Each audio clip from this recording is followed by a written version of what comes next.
This is primetime potent, keep it entertaining. You already know when outworking everybody and he don't ever quit. Talking about plenty comics like Graveyard Shift, Sea Dogs, Viking Wolf, U.S. Assassin. Doing just what he loves, this is his passion. Bring more value to your dollar, no I'm not fronting. That's how Just a Writer became a moral compass. This is primetime potent. This is primetime potent. Let's go.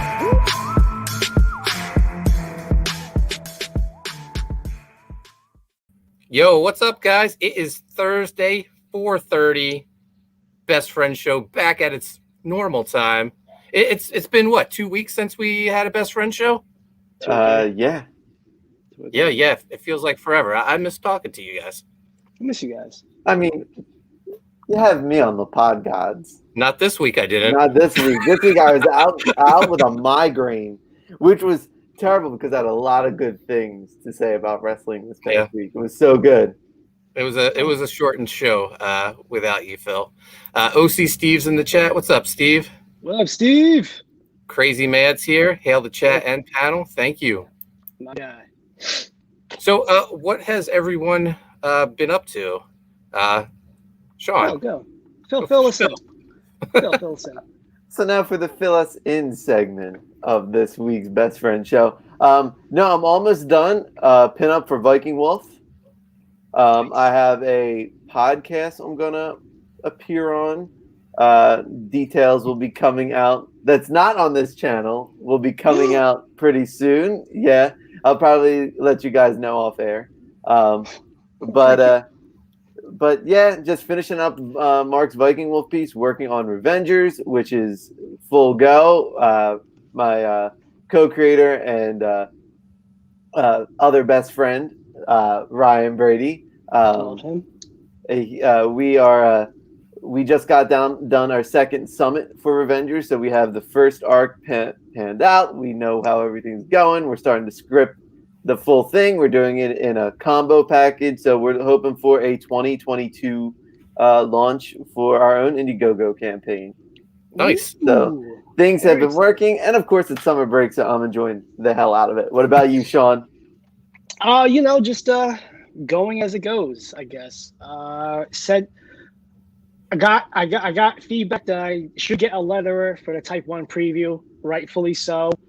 I was gonna do it myself, but I take on too much that I can handle at sometimes. But Dexter Weeks is the letterer, so he's lettering it now or in the process. So the production is probably about a week or so behind.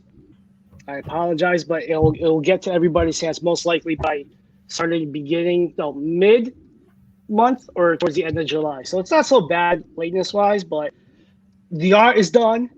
All the pinups, the ad is in. So just excited to get that to everybody's hands, and gotten great feedback just from like you guys and all the op buddies. Just say it's like you're not to blow my own ego, but like it's like my best work, and I'm like that's fucking awesome. So it's good to hear that. Yeah, no, I was really happy when I was going through the edit, seeing the final few pages because I hadn't seen them. But like your art in the final, I'd say 2 or 3 pages, I think some of your best work. I think I even messaged you while I was like going through the edit saying how awesome I thought it was. So yeah, thank you. Yeah, I'm really excited to see Dex's letters and reread it again. I might want to edit a little more after we reread it, but okay. It'll be awesome to see it with letters. Yeah. Oh, we got Amanda B here. She says it's too early, guys. I'm still working, but hey, all. Hey, Amanda, one of the queens of ANS.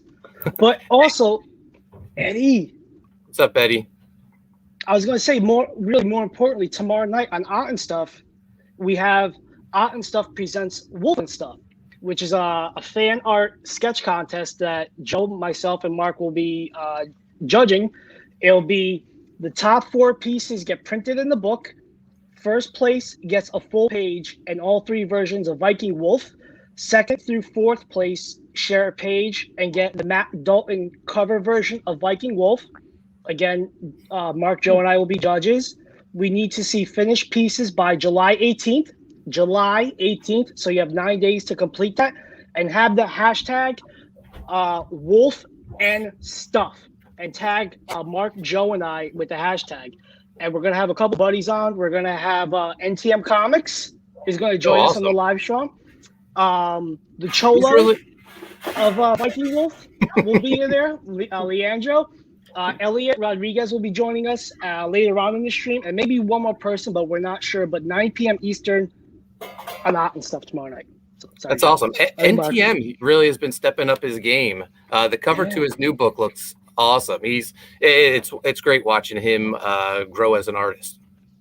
You know, it's cool. I hate always saying the kid, but he's at that age where, like, imagine if we had what we had and knew, like with like YouTube, the technology to make our own comic books. Because all we had back then was kind of like Wizard, and they didn't tell you how to properly print a book or film it and all this. But this young man is in a great spot, and I hope he beats Todd McFarlane's record for issues of books, because he can do it. He's at the right age, you know. So all the best to that young man. And so it's gonna be a lot of fun. I think it's perfectly fine to call him kid. I think he could be at least our kids, not Phil's. Phil's probably a little too young.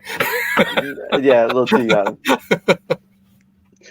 There was that time I've been to Tijuana, but you never know.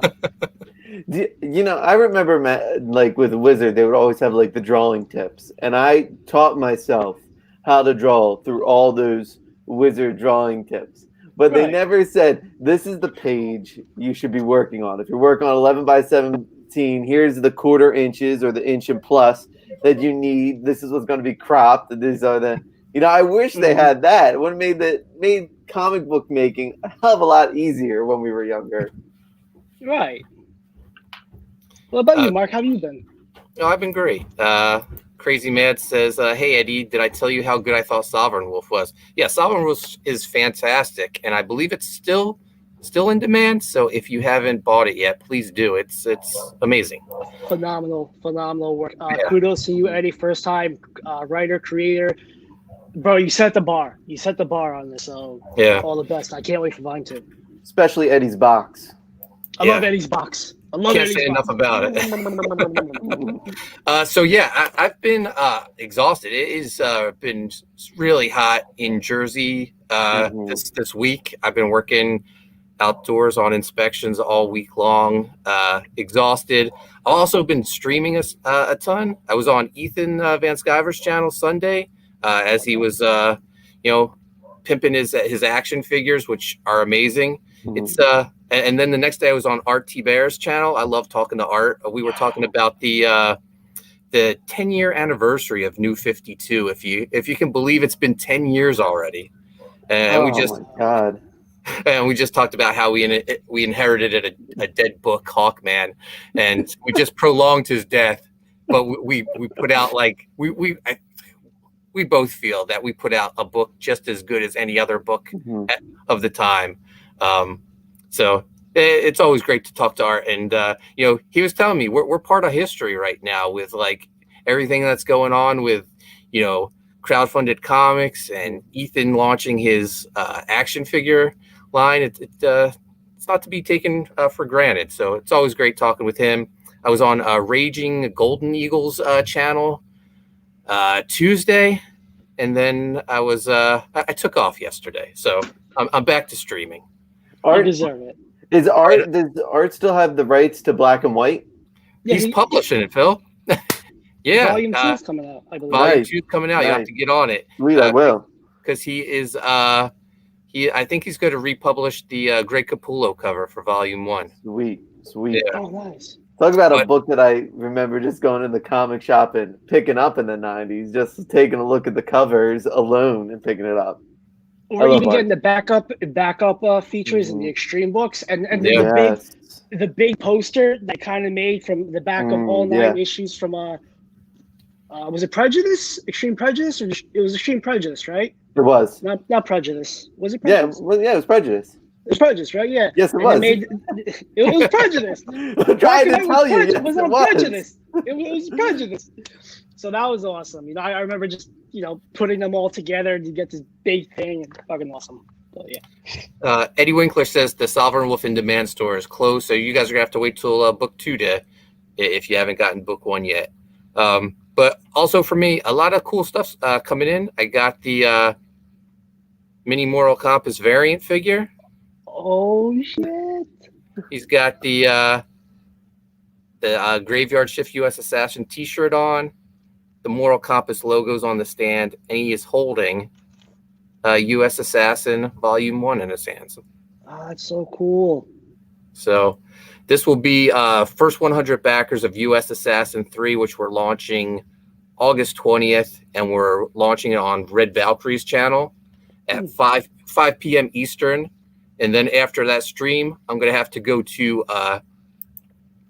get in my car and go to Philadelphia because the mercenary Flip Gordon, newest member of the U.S. Assassin team, he is wrestling for the world title in Philadelphia, and I'm going as his personal guest. Nice. How does it feel to play with yourself, Mark? I've been doing it for. Sorry. He's used to the smaller size. Oh Sorry. my god! Oh my god! All right. But on a brighter note, Amanda B brought up a great thing of when are Phil and I going to get our minis? See, thank you. So yeah, I think I have the Lego Phil will launch when Mark and I launch our first book together. How about that? We'll make that a there promise. you go. Wearing the Lapod Gods T-shirt. Damn straight. All right. So I'm the Cindy Brady of the fucking group. I get it. Right. Well, we'll have to publish a book together, Sean, and then we'll release the Sean figure. We can make it happen. Yeah, absolutely. And Lego compatible. Let's not get me sued. No. All right, and I got one more thing in. This actually came in right as I got home from work. This is the case for U.S. Assassin 3. Whoa, that's awesome. That is awesome. Mike McMahon and I are stepping up the case game. This is for the Steel Force tier. You get this awesome ammo case. This is official military ammo case. Custom printed, U.S. Assassin, Steel Force. All the books that we offer in the campaign will be available because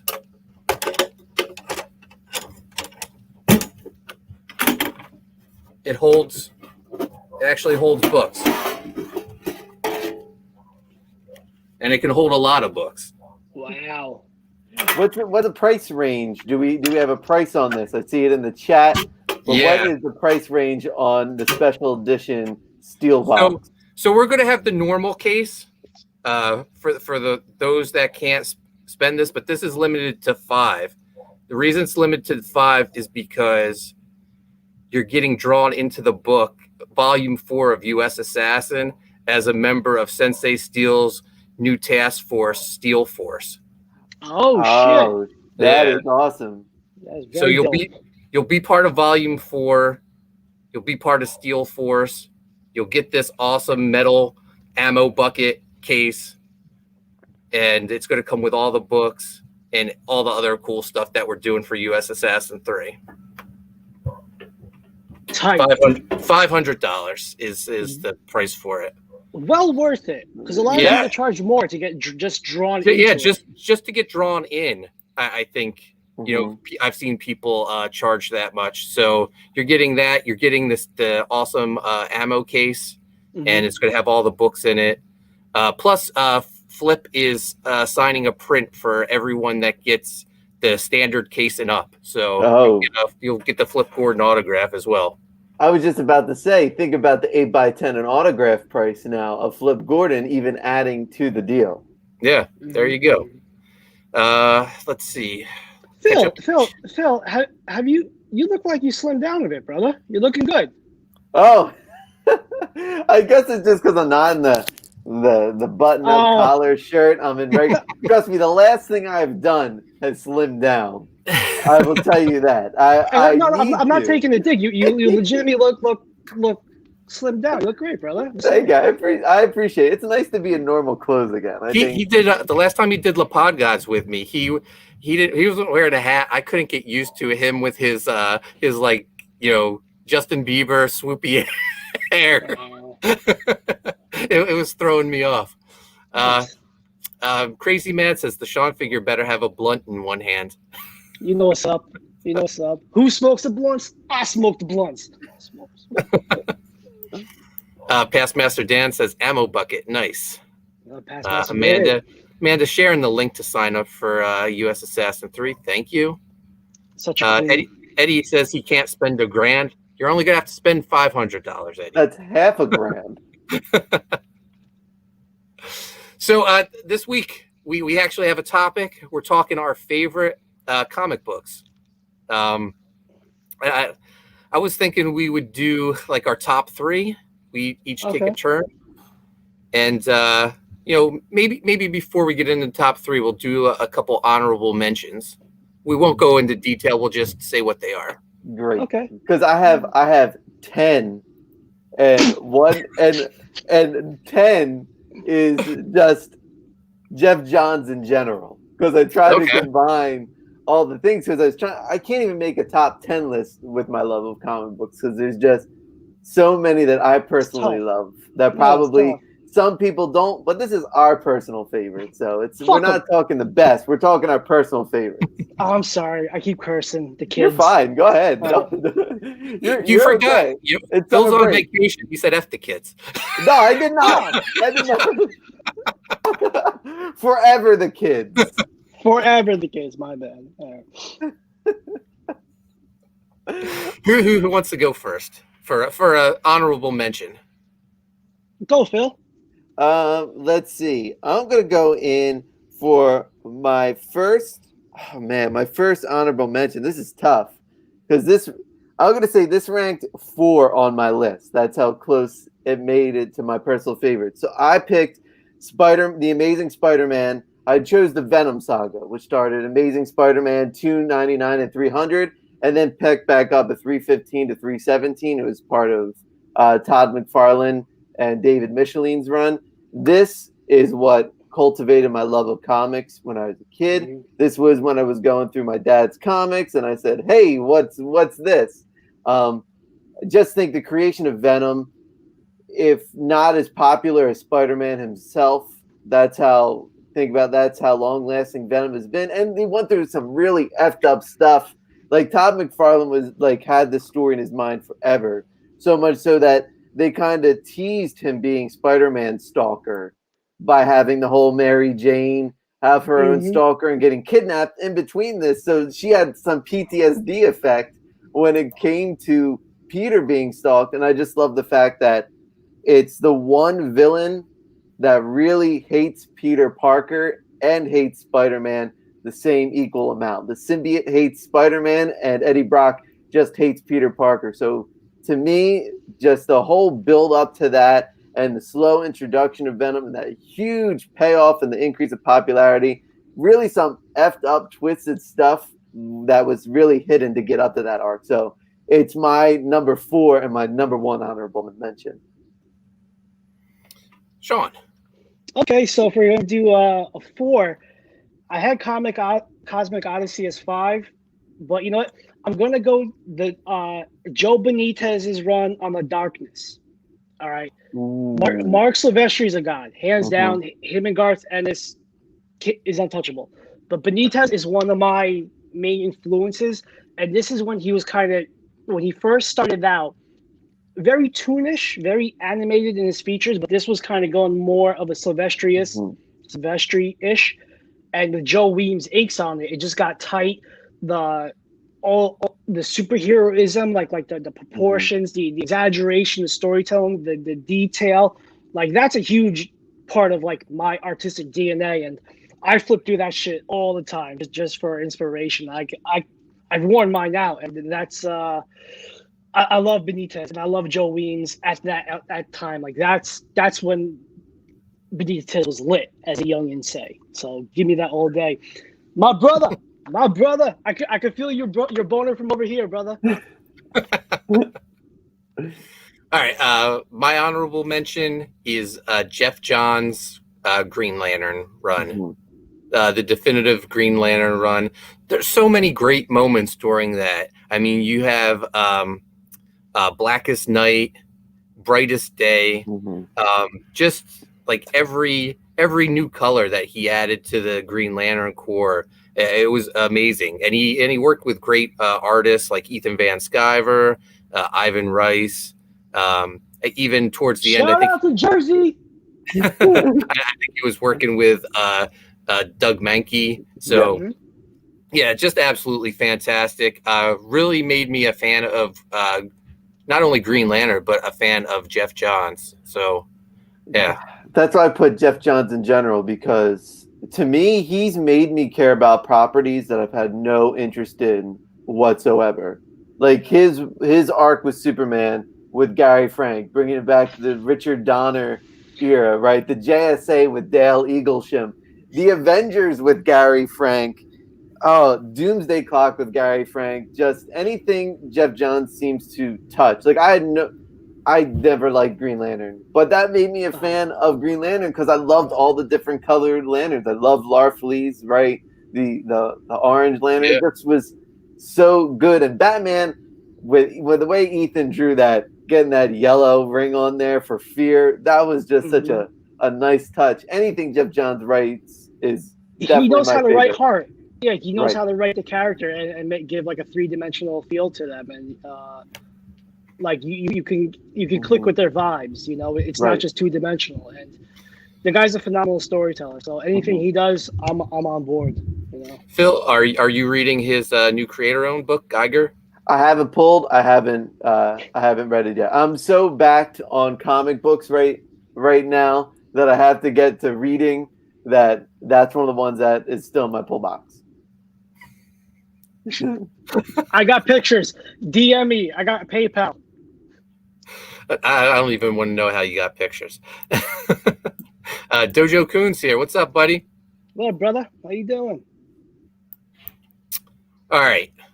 We're going to go into our number 3 pick, but first, a word from one of our sponsors.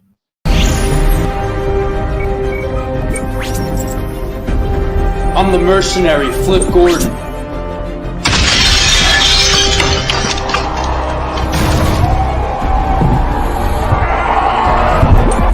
And I'm joining the U.S. Assassins team.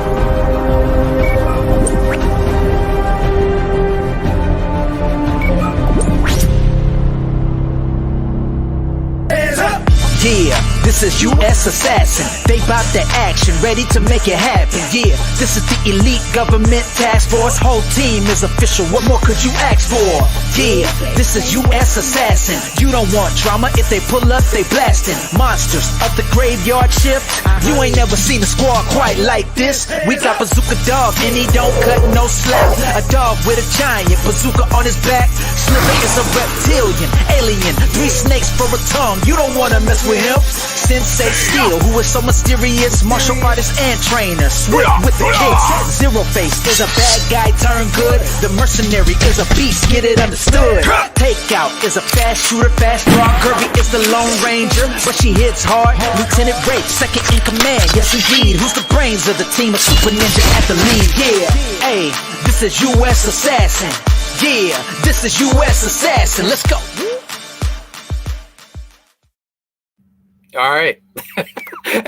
Sean was staying up the entire video. So U.S. Assassin launches August 20th, 5 p.m. Eastern. Mike and I will be on Red Valkyrie's channel, and then I'm going to go watch Flip Gordon win the Ring of Honor World title. I couldn't ask for a better launch there. L'chaim.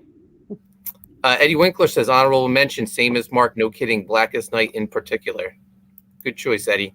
All right, our number 3 favorite book. Phil. This is tough. This whole list is tough.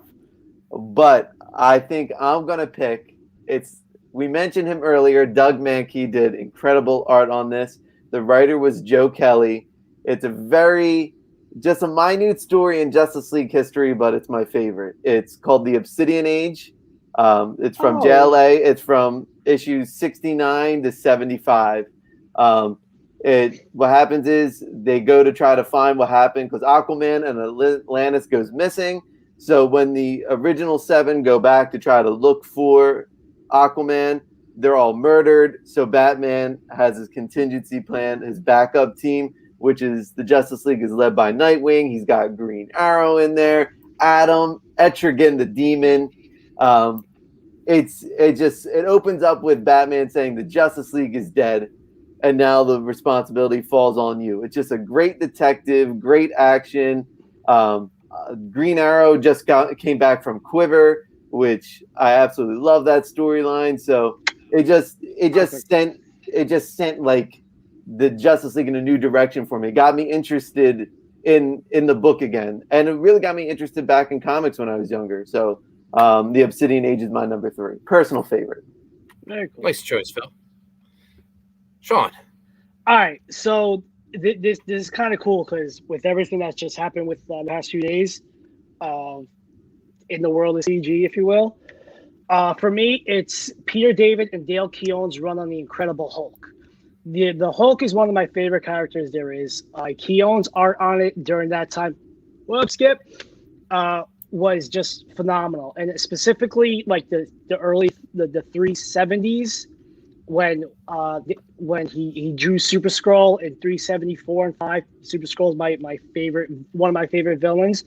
But for 377, when Grey Hulk and Green Hulk merged, there's a part in it. I don't know if you could see, like this. I'm sorry for the glare. Let me turn this off. Motherfucker. Well, anyway, this page in particular. When they merge, as a kid, I was like, holy shit. If I could just read a second for you. The Green Hulk and Grey Hulk are in like whatever, like Bruce's mind. And Bruce's mother came up in it. And she's talking to both the Hulks to help Bruce out. And she gives a quick, I'm not even stoned. Here's what she says. After they say no, she's like, yes, you do. You all been moving forward each other for months now. It's time. Grey Hulk's like, we don't want to do it.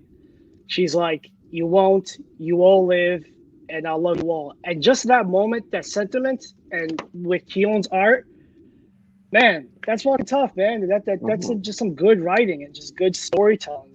We get Professor Hulk after that, but that's probably one of my favorite runs ever in comics is that. So Dale Keown and Peter David's run on the Hulk. It's fucking untouchable. Probably my favorite Hulk run. Because Gary Frank did some fill-in issues with that too. It was just a legit amazing arc. I loved it. Beautiful stuff. You brought Joe to tears. Joe just started to listen to Boys to Men. That'll do it. My number 3, probably the most important indie comic of all time, Eastman and Laird's Teenage Mutant Ninja Turtles. I think this is a must-read book for any indie creator. Just like read the early issues. I don't know how you cannot read it and not be inspired to go out and start making your own books. So the original run, I would say from 1 to like issue 62, the conclusion of City at War, is like the best Ninja Turtles ever. It just so much greatness. I just love the old art style of, I don't know, there's something like real indie and I don't know, like almost like crude, like how just the thick black lines, and I don't know, I just love it. I think I've let you borrow the book, Sean, the collected editions that I have. Those I've read at your house. Actually, I got your Transformers here, but those I read. You're still holding them hostage. My Transformers. I read very slow. I'm sorry. That's all right. He knows where I live. But yeah, Teenage Mutant Ninja Turtles, huge book for me, and it's a must read for anyone who's making comics right now. Yeah. All right. Round number 2. So this is hard for me to put a number 2 because it's what really it's the book that I probably taught myself how to draw the most in. It's a 4-issue miniseries in 1995, written by Howard Mackie, drawn by Lean Weeks. It is Gambit's first miniseries. It is a stunning, beautiful piece of artwork. It's the first time Gambit's origin story got to be told. It introduced the Tithen for the Thieves Guild and Assassins Guild. Further expanded upon his relationship with Belladonna. It just, to me, it sort of talked about just a guy getting away from his past. You know, it opens up with his adopted brother being murdered, and then you see for the first time that he had to kill his own brother-in-law in a duel. He lost control of his powers. It's just a very Shakespearean story, and I don't think Howard Mackie gets the credit that he truly deserves as a writer, adding heart into characters. This was the James Bond of the X-Men, who really didn't have a backstory fleshed out, and he just brought it together. Lee Weeks' artwork is beautiful, and it just made me realize that this character is my favorite character of all time, and I just love that run. I love that we have Phil here. He's just so eloquent when he talks about comic books. Yeah, It's my favorite thing we to love talk it. about. It's cool. It's Yeah. nice, but Phil gets all Shakespearean. He's like, no, but the elegance of the dry brush that he used to make the effects for Gambit throwing his cards, or the way the upshot is, you can see the But It's Phil so brings true. that element. He speaks what we can't say. I mean, you're right. That dry brush technique is amazing and Lee Weeks his cross hatching is so good, and the way he can make cross hatching fade into stubble is an art technique that I've been trying since I was 5 years old, and I still cannot get it. Almost 30 years later, when you see a master of craft, he's a master of his craft. Truth. Dojo Kun says that his number 2 is Green Arrow Longbow Hunters, a great series. I have the collected edition right behind me. All right, Sean, your number 2 favorite comic book. Sabotage. It's the X-Force Spider-Man crossover. X-Force 4 and Spider-Man 16. But anyway, so X-Force 4 was the first comic that I attempted to practice making my draw as a kid. You know, you practice the panels, you copy it. You know, whatever. I was like 9 or 10. But having Rob do art and then Todd do art in a simultaneous story, you can't go wrong. Like the impact, like that's the 90s right there. Like the Juggernaut, both interpretations of them, fucking awesome. And it was essentially Todd getting pissed after with the Shatterstar getting is what kind of, he's like, fuck you, bud. You know, and to leave Spider-Man, and just the storytelling, just the elements of all that, it's my hands down. Like it's great. It's 2 of my favorite artists ever in one book. Nightfall's awesome too. But yeah, like Sabotage all day, every day for me. So give me that. You know, give me more of that shit. You know, the guy my very first comic book job that I got, the guy I had to work for, we all know him.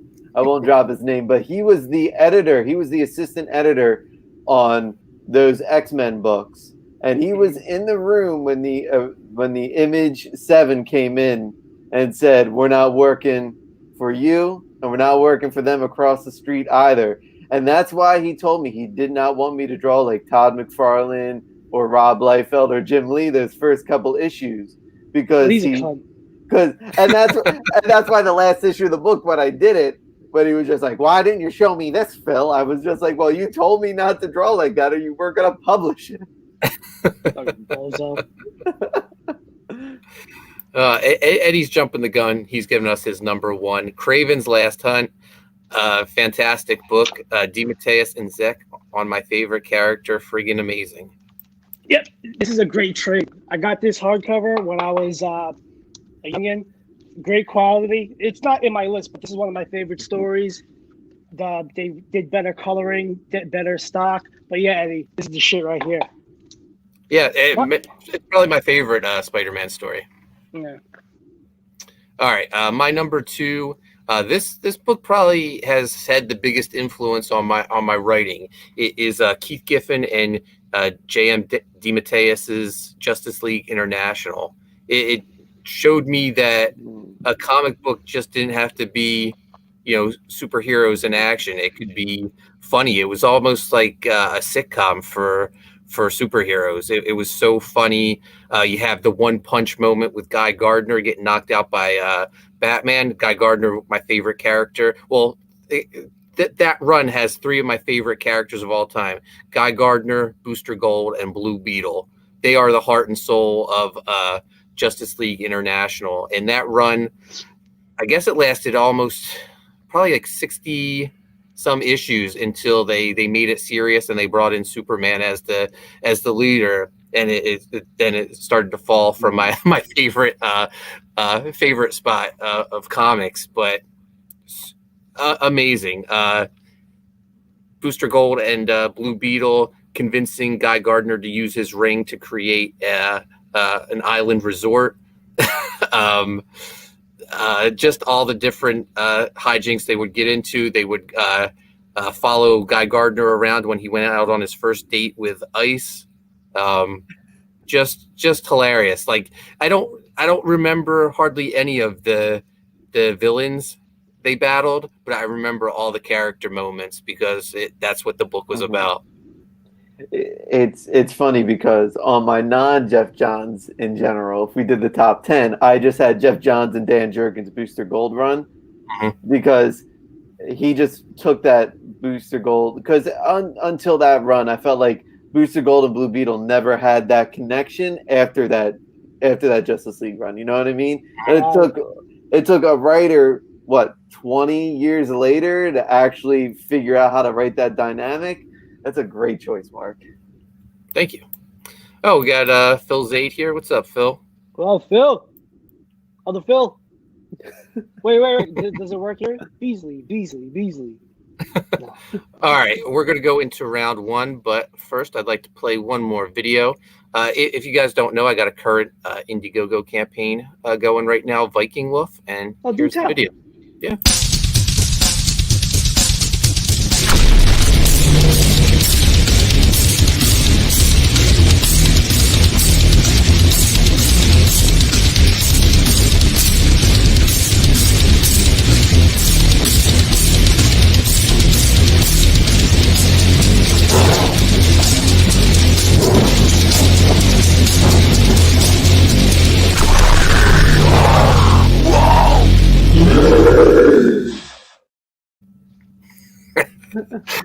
So go back Viking Wolf if you haven't yet. That was our own Joe Sontag screaming Viking Wolf at the end, if you guys didn't know he was in a band. Motherfuckers! Is that your for you hearing Joe was in a band? Is that for me hearing John Malin's Graveyard Shift? Oh yeah. Well, no, it's just a shtick. I love, but one of those two is not a shtick, and the one who confessed to it being a shtick is the right one. It's like, John, where did you come up with this brilliant idea? Oh, I know. But you guys make a great team. Yeah, I'm always going to be the other guy. So round one, your favorite comic book of all time, Phil? I too have story time queued up for my number one book. It's when I first read it, I knew I was in for a ride. It makes me think about Clark and how he'd handle the situation. Not just the bending steel and flying out. Clark could smile, the Boy Scout thing, and then say something homespun to put the boy at ease. But the boy doesn't have Clark. He has me in my city, Gotham City. It's giving me goosebumps reading it right now. That's Jeff Loeb and Jim Lee's Hush. Riddler is my favorite villain of all time. That storyline was everything I wanted in a comic book. It's how Revengers to me is modeled. It's modeled off of a storyline, right, that is just not people in spandex punching other people in equally tight spandex. It is about crafting a story. It's about knowing the beginning, your middle, and end, and how you're going to get there, from the resurrection of Jason Todd to the interplay of a new character in Thomas Elliott, who felt like he was part of the Batman pantheons all along, to Catwoman and Batman finally getting that relationship together up until the very end, because in issue 2, when the Scarecrow was named and you heard him and it was the hush little baby, and it comes back in that last issue and it makes Batman say, I don't know if I can trust you. It's just everything I wanted from beginning, middle, and end. And I think it was the shot in the arm Batman needed since Frank Miller. I know we had the Long Halloween, right? And we had Dark Victory, but this was the story in Jim Lee's art. I think that's when Jim Lee said, here was X-Men. We had that Wildcats run, which I love Wildcats. But this is when he said, I'm putting every art I got to, and I'm making deadlines. So number 1 for me is Batman Hush. And he hasn't done it since then. Yeah, correct. It's my favorite Batman story, and probably my favorite Jim Lee work. And it also shows bitches should keep their mouth closed if they don't want to ruin a good thing. She could have been rich. Think about it. You know? What the fuck? Look, you had to meet in. But no, you had to be like, oh, shush. Ruin that, girl. Dojo Kun says, number 1, my main influence in my writing, the one I try to emulate most, is Marv Wolfman and George Perez's New Teen Titans, Volume 1. Just amazing storytelling and the best art in comics ever. Great choice. Facts. Sean, your number 1, your favorite comic book of all time. Well, this is not going to come to any surprise to any of you folks, but Youngblood Baptism of Fire. Issues 6, 7, 8, and 10. This is when Rob came back from like a brief sabbatical.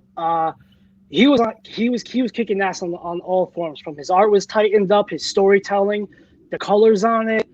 It's just what I love about comic books and creating comic books. It's the big action scenes. It's the blockbuster popcorn movies. Like Joe and I can't read, so we judge a book by its art. But no, like everything about that, like the big Die Hard units.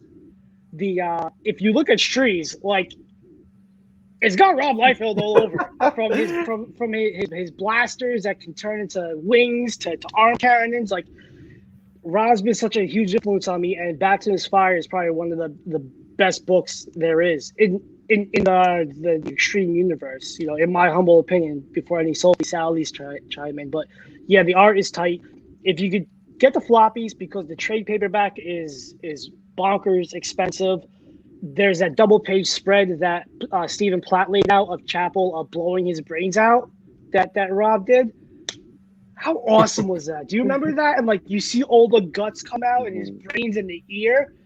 Like that's fucking comic books for me, man. Like that's just fun. Like that's the shit I'm gonna do. I'm not gonna give you Shakespeare.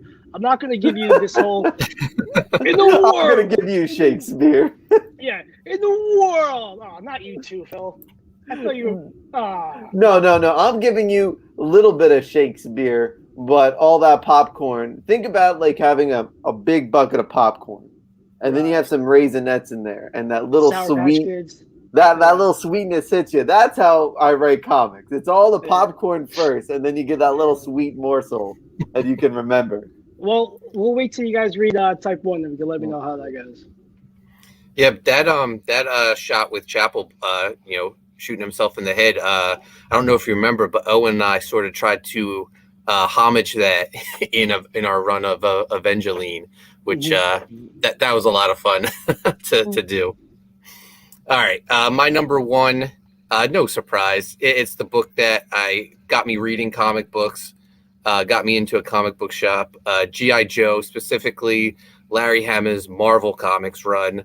I think this was like my first taste of what continuity is. Like he would do throwbacks, always going back to issue 2 with the Eskimo. And then like you find out, Snake Eyes and Storm Shadow and Stalker plus Wade Collins, a forgotten character in G.I. Joe. We're all in Vietnam together, and just how everything would always come back to Snake Eyes and Storm Shadow. Zartan ended up becoming part of it. He was the guy who killed their master that Storm Shadow was framed for. Everything was just the continuity was so incredible with it. It got me hooked on comics. I learned from G.I. Joe just reading from the back, looking through the ads that, oh, there's other comic books besides G.I. Joe. Just G.I. Joe. Anyone who reads U.S. Assassin, they know I love G.I. Joe. So that's my favorite book. Peaches. So, we went 45 minutes. Any like closing things you want to go over before we wrap this episode up? Sure. I've got an honorable mention since I had my 10. So on my list, I also had Long Halloween. I also had Nightwing, the New 52 with Kyle Higgins and Eddie Barrows. First felt like Nightwing and a first Nightwing story in a long time. I had Avengers Under Siege by Roger Stern and John Buscema. I also had my favorite Green Arrow story of all time, which is Quiver by Kevin Smith and Phil Hester. But the one that taught me how to draw, The Extinction Agenda, written by Chris Claremont. It's got crossover with New Mutants. So you had Rob Liefeld in there, you had Jim Lee in there, and it was my X-Men. It's what got me to love Cable. It's what got me to love Gambit. I like how in later years they swapped out from that poster. They ended up putting Cyclops in there instead of Cable, which was weird. But Extinction Agenda, that was all character, all moments by two of the greatest storytellers ever in Jim Lee and Rob Liefeld. That's why it was so good. Splacka says, "Stop making popcorn sound gay." And Phil says, butter our bread. "Goddamn, Quiver is so good." Yeah. Dojo Kun has an honorable mention: Marvel 2-in-1 Project Pegasus. Oh yeah. Another honorable mention for me would be I'm going to say Youngblood, but I'm going to say the Roger Cruz era of Youngblood. I just love the storytelling. No, that's good stuff. Yeah, I actually made a collected edition of that because I like it so much. Also, I would say Cable Deadpool by Fabian, whatever. Nicieza. Yeah, there you go. I feel like that's just the definitive Deadpool personality-wise for me. And I never liked the character until I started reading that book. I always thought like Cable was Cable's my guy. Yeah, he's my guy too. Are we all Cable guy? Cable way over Deadpool. Oh, Way over absolutely. Deadpool. Yeah. I told this to Rob's face. I'm like, dude, love Deadpool, but Cable's the shit. So. Yeah, I remember I told Rob, like, I ate all that damn boxes of Crunch and Munch just to get that Cable trading card. Cable was shit. I didn't care for the Deadpool one. I was like, no, I'm eating this box so I get Cable. Right. OC Steve says, new edition of Geek News with Sean this weekend discussing the future of conventions. Excited. We're going to be pimping out Geeks at the Beach and everything else. But an honorable mention for me would be John Byrne's run on Fantastic Four. Mostly his second error on that, just because the and all that. Yeah, that's great shit too. That's poetry. I was gonna say something. I forgot. But yeah. Phil says Brahm's cooler than Cable. For those that don't know, Brahm is from Graveyard Shift, and yes, he is cooler. Damn, I forgot. Oh, I'm sorry. No, You're talking John Byrne's Fantastic Four? Oh yeah, that's just poetry for me. Like John Byrne is one of the best superhero storytelling illustrators, and that shit is just great. Like if you want to learn how to draw like the human anatomy, not realistically, but not over too cartoony, like the detail is just great shit. And it's got like really great stories, like when they faced off against Gladiator, like that was some shit, man. Yeah. So I highly suggest anybody get John Byrne's run on FF. Nice. So, any other? It doesn't have to be favorite comic books. Anything else you guys like to talk about before we wrap this up? Heroes Reborn, fantastic. The first part of Heroes Reborn before Rob left. But man, that Jim Lee Fantastic Four is so beautifully illustrated. It was sort of that warm up the Hush. Oh, Portasio, Iron Man. I love that look. Yeah. Rob's Avengers was absolutely freaking nuts. I'll never forget that Baron Zemo. Like Rob and Jeff Loeb's Captain America. Like, how can we Go wrong? So underrated. And then when they tried to redo it, Marvel just recently tried to redo it. I was like, get that GTFO. Come on, man. You are not recreating the magic that is.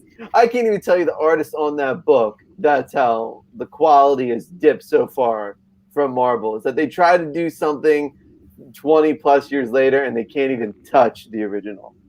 Truth. Yeah. Well, recently there was a big scandal with X-Force, I think, or the writer of people were flipping out. I think Leah Williams was the writer. Something she wrote in it. Did you guys even know what that is about? No, I stopped collecting comics. like I saw the issue at the comic shop and I flipped through it to try to figure out what the big scandal was, and I couldn't figure out what it was. They were at that ball or whatever where they're all dressed up. Get the hell out of here! Yeah. Yeah. Oh, I mean they killed Scarlet Witch. Yeah. And Again. yeah, and they said and it's basically believed that Magneto killed her. And it's the whole bunch of people are speculating. I think it's just further the Disney machine that Magneto is not her father, not the biological father of Quicksilver and Scarlet Witch. Just in case they wanted to push that a little further, like they did in WandaVision, right. And they had the perfect. I think Marvel is so obsessed with their product, not geared towards comic fans, that. I mean, it's all over headlines, Eddie. We can't. It's called The Trial of Magneto. They're redoing another storyline that does not need to be redone. It's sort of like when you try to remake a really good movie and you're just like, no, the original was better. I don't want to see the remake of Heroes Reborn. I don't want to see the remake of The Trial of Magneto. I want good new stories with top talent artists and really good storytellers. Like, that's what I want. And Marvel refuses to do it, and then they wonder why their books don't sell. Anywho, that's my end of my X. It's because whenever they take the X-Men property and do everything they can to kill it, and I know that firsthand experience because I was there when it happened. Like, stop it. It belongs. Like a lot of us guys who make it up. God no, please. I don't want them to do another Inferno. Anywho, just put it back on. Get back. All right. Before we wrap this up, I just want to share one more time for those that came in late. This is the Steel Force tier case for US Assassin 3. We're launching August 20th, 5 p.m. Eastern on Red Valkyrie's channel. This is a military ammo case, and it will come with all the books we're offering. They're not in there right now. But it does fit normal size comic books and trade paperbacks. It can fit quite a lot of them. And there's going to be 6 books in the new US Assassin campaign. So make sure you sign up. Also, first 100 backers, the variant Moral Compass figure that comes with US Assassin 1. Wearing the US Assassin Graveyard Shift t-shirt. Moral Compass logo on the stand. Definitely check it out. Tomorrow, Wolfen Stuff on Otten Stuff. I'm going to be there with Sean and Joe. We're going to be sketching Viking Wolf. There's going to be 4 winners as voted on by me, Joe, and Sean. First place gets a full page, gets their piece printed full page in Viking Wolf. They're also going to receive all 3 versions of Viking Wolf. Places 2 through 4, they're going to get their pinup printed in the book. They're going to share a page, and they're going to get Matt Dalton's cover of Viking Wolf. Phil, are you joining us tomorrow, or is that a surprise? Uh, I had some stuff I had to talk with you off air before that happens. So I'll probably stop in, say hello, give an update on something, but I have something I need to ask you off air. Okay. Well, I'm gonna be working on my piece that for it, but I'm not gonna show it. I'm just gonna be working on it. So Sweet. do what you So gotta like do. a draw off. Yeah, but you don't have to be on the actual live stream to be part of it. You can be in the chat. You just have to use the hashtag Wolfen Stuff and tag me, Joe, and Sean, and you have until July 18th to get your piece in, and then Joe, Sean, and I will pick a winner, or pick 4 winners. Pick 4 winners. The Yep. one real winner. All right, Sean, where can people find you at besides Ott and stuff? That's pretty much it. Twitter, Facebook, Instagram, YouTube, here, there, everywhere, but mostly Art and Stuff on Wednesday and Friday nights with my co-host Joe M. Sontag. Boom! Phil, where can people find you at? You can find me on Le Pod Gods, which I will be on this week. No doubt about it. Have some stuff I had to say about wrestling. You can find me on Twitter and Instagram at AnimatedPhil. You can check out my Etsy shop, which is the J Search Phil McNulty Art. It's been picking up lately, which is awesome. And yeah. Oh, and breaking news, I will be, if you are in September, if you're in the Harrisburg, PA area, it's my first show that I'll be back out on the con scene. Probably earlier. I'll be at another show earlier, but that's the first one I got lined up. So in September, I'll be in Harrisburg, PA. Nice. And you guys can find me on Twitter and Instagram at Coney Ways. Make sure you subscribe to Primetime Polton. Hit the notifications. And if you haven't backed Viking Wolf yet, 19 days left. The book will go in demand, but I think I am removing everything except Matt Dalton's cover and the original artwork. So the Haunted Pizza Yearbook, Renzo's cover, and the black and white edition will not be available after the book goes in demand. Anyway, guys, thanks to everyone in the chat for joining us and letting us talk about our favorite comic books. We will see you guys next week. Thanks for watching.